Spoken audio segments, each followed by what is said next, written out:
Di episode 57, kembali memasuki pusat kota Tianyun. Fei Hung mengangguk dan menjawab, "Kau seharusnya tidur. Kau tidak perlu menungguku." Ekspresi kecewa sekilas melintas di mata Lingxi yang indah saat dia menggerakkan bibirnya. Dia ingin mengatakan sesuatu, tetapi pada akhirnya dia ragu-ragu dan memilih untuk tidak mengatakan. Fei Hung kurang lebih bisa memahami apa yang dia rasakan, lalu melambaikan tangannya dan menepuk kepalanya dengan lembut. "Adik Shi, terima kasih telah menungguku, tetapi tidak perlu bergadang untuk menungguku. Ini sudah sangat larut malam. Sekarang tidurlah. Aku akan pergi istirahat juga." Wajah Lingxi sedikit memerah saat dia merasakan tangan Fei Hung di kepalanya dan menepuknya. Tepat ketika Fei Hung pergi ke kamarnya, suara Lingxi terdengar di belakangnya. "Kakak, pakaianmu." Fei Hung menunjukkan senyum yang agak kaku ketika dia berkata, "Aku membeli beberapa pakaian dan mandi di luar." Lingxi sedikit mengangguk ketika roda merah muncul di wajahnya lagi. Dia tidak tahu apa yang ada dalam pikirannya. Fei Hung lalu masuk ke kamarnya. Apakah dia benar-benar jatuh cinta padaku? Itu tidak mungkin benar, kan? Fei Hung menggelengkan kepalanya. Mengesampingkan pikiran itu, dia duduk dan mencoba berkultivasi.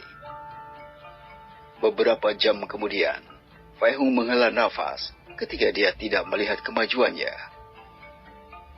Sepertinya aku tidak bisa mengembalikan semua kekuatanku, kecuali aku melepaskan lapisan segel surgawi lainnya, atau mungkin mendapatkan energi yang kuat dan memaksa kultivasiku untuk terus maju ke tahap berikutnya. Fei Hung merasa sedikit frustasi pada saat ini. Meskipun kultivasinya telah kembali, dia masih membutuhkan banyak hal untuk bisa kembali ke puncaknya. Jika dia tidak dapat menemukan formasi teleportasi, dia harus menemukan cara untuk mengangkat segel surgawi untuk mendapatkan kultivasinya kembali, atau setidaknya memiliki kekuatan yang cukup untuk dapat merobek hukum ruang dan melakukan perjalanan dalam kehampaan, sehingga dia bisa naik ke alam lain. Kemudian, dia akan menggunakan salah satu zona teleportasi alami yang ada di alam itu dan melakukan perjalanan antar dunia sampai dia kembali ke dunia dewa. Tapi sementara itu, aku bisa sedikit menikmati kehidupan di dunia alam bawah ini. Mungkin menarik bagiku untuk sementara tinggal di sini, hidup sebagai manusia biasa. Ucap Fei Hung seperti tertarik pada dunia ini. Dia belum pernah pergi ke dunia manapun di mana tampaknya hanya ada satu kota di dalamnya, dan hanya berjuang terus-menerus melawan binatang iblis. Dunia tempat dia bepergian selama ini untuk mencari kristal abadi untuk berkultivasi lebih cepat, selalu ditinggalkan oleh hukum ruang waktu, dan waktunya berubah-ubah. Dia tidak pernah menemukan kehidupan manusia di tempat-tempat itu. Kadang-kadang, dia bertemu dengan makhluk iblis. Selain itu, Fei Hung merasa bahwa dia tidak boleh meninggalkan dunia ini untuk saat ini. Dia tidak tahu mengapa dia merasakan hal itu.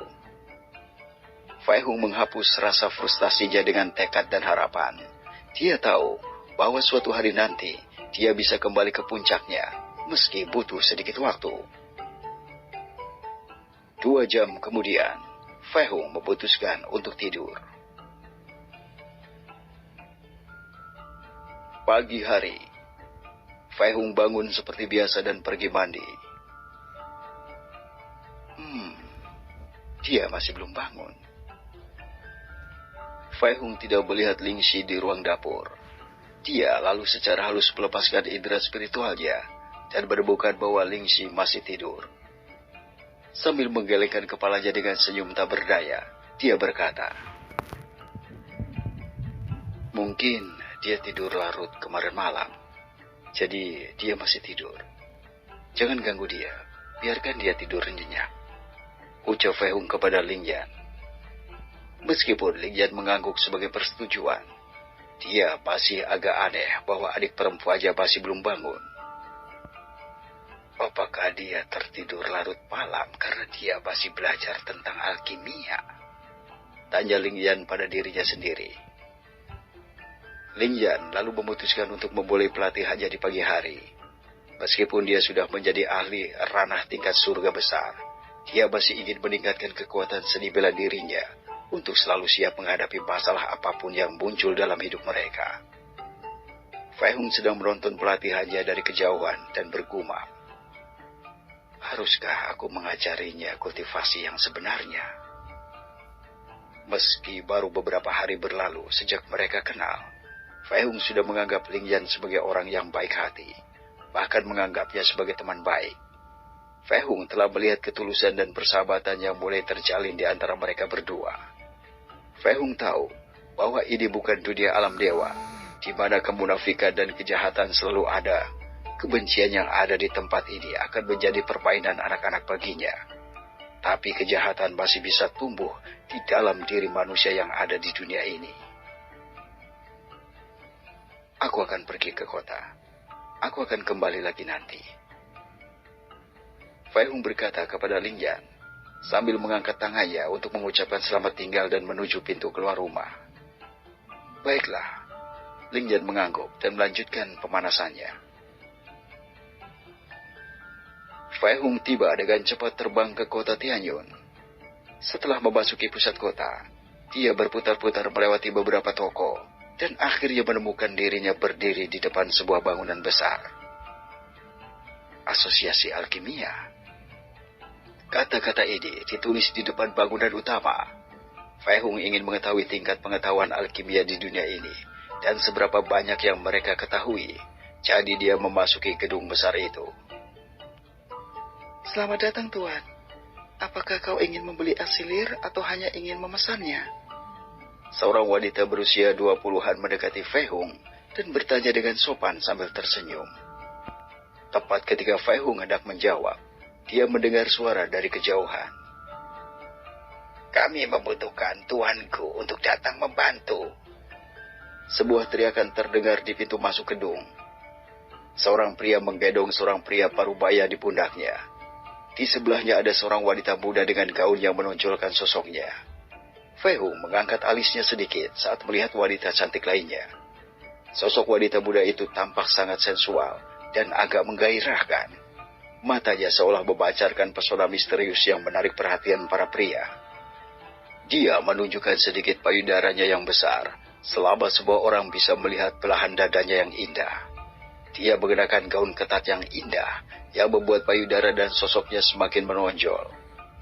Tidak diragukan lagi bahwa dia sudah tahu bagaimana menunjukkan pesona feminimnya untuk menarik pria meskipun baru berusia 20-an.